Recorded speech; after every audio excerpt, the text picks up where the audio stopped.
Hello Gemini, Sun, Moon, Rising, and Venus signs. Kamusta kayo? Sana po'y nasa mabuti kayong kalagayan. Welcome back po sa Star Tarot. Kung bago kayo rito, welcome din kayo. Thank you sa inyong support. I truly appreciate it. God bless you all po. Gemini, pauna mensahe ninyo, persevere. Ayan. So, magsikap, no? Magsikap, magtiyaga pa. Gemini, yun ang kailangan ninyo sa ngayon. Okay? Kahit napapagod na kayo, magpahinga lang and get back to it. Continue persevering. Continue to work on it. Okay? We have present and journey into the garden to escape the two eternities, the past and the future. Ayan. So, possible na iba sa inyo dito, masyadong focused pa rin doon sa tapos na, sa past, kung ano ang nakaraan na, and maybe either yung past or yung future ang pinaghahandaan ninyo, Gemini, or pinagtutuunan ng pansin. Kaya you're being invited here to be here in the be here in the reality, no? Dito tayo sa present moment natin. Dito tayo sa present time natin mag-focus. Kasi ito yung nag-unfold sa ngayon eh. Ito yung mahalaga sa ngayon, hindi ba?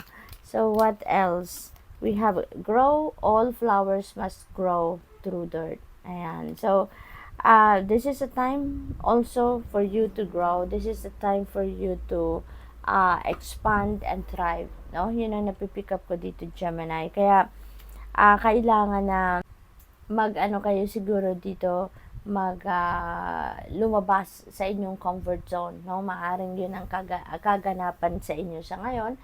May mga opportunity siguro kayo out there na nag-iimbita sa inyo to come out of your comfort zone, because now is the time for you to try different things. Maaring ngayon yung panahon ninyo para sumubok naman kayo ng mga bagong sitwasyon, bagong bagay, something na you've never done before, no? What else? You have society. Say yes to all the wonderful invitations coming your way. Ayan. So, meron mga invitation dito for socialization, no? Gemini. At maaring dyan ninyo makukuha, no? Sabi dito, there is an excellent networking opportunities. Ayan. So, maybe makaka-meet kayo dyan ng maraming tao, no? Na maaaring makatulong sa inyong negosyo, makatulong sa inyong trabaho, sa inyong career, maaring ganon, no? And new love interests for single will be the result. Ayan. So, for singles naman, maaaring meron ditong mga makikilala kayong bagong love interest. Baka dito ninyo makukuha or makikilala yung mga magiging bagong girlfriend ninyo or boyfriend ninyo, or magiging asawa in the future.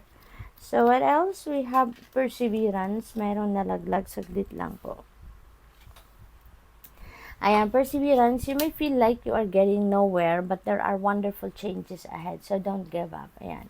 So, meron tayong perseverance. So, most likely, ang iba sa inyo dito, Gemini, nasasawa na siguro sa ginagawa ninyo, napapagod na sa ginagawa ninyo kasi maybe hindi malinaw, no, sa inyo kung ano ang pupuntahan ng ginagawa ninyo. So, maybe ganun ang sitwasyon. That's why, siguro, meron kayo dalawang perseverance card, no? Pero, sabi dito, there are wonderful changes ahead, so don't give up. So, meron mga breakthrough or marami siguro mga opportunities pa along your journey ang makakamit ninyo or ang makukuha ninyo na makakasupport pa rin sa kung ano ang inyong ginagawa as you head towards the end, no, na kung ano man ang gusto ninyong ma-achieve dito. Feeling ko malapit na kayo sa inyong finish line, malapit na kayo doon sa pagtatagumpay, no? Kaya iniimbitahan kayo dito na continue to persevere, kasi sayang naman, hindi ba, ng mga in-effort na ninyo dito, ginastos niyo na pera, oras, energy, diba? Kung give up lang kayo. So, we have commitment.